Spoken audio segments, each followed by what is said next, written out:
تمام بزرگان دین نے پوری کوشش کی کہ اللہ تعالیٰ کے قرآنی احکامات اور سنت نبی کریم صلی اللہ علیہ وسلم کی پیروی کریں، اور انعام میں رب تعالیٰ نے انہیں اعلیٰ ترین مقامات عطا کیے۔ ہم کو بھی اس کی تعمیل کرنی چاہیے کہ اللہ تعالیٰ کی قربت نصیب ہو۔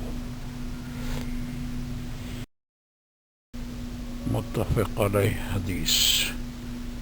رسول اللہ صلی اللہ علیہ وسلم نے فرمایا کہ یہ 4 عادتیں جس میں ہوں گی وہ پورا منافق ہوگا، اور جس میں ان میں سے ایک خصلت بھی ہوگی اس میں منافقت کی عادت ہوگی، جب تک کہ اسے چھوڑ نہ دے۔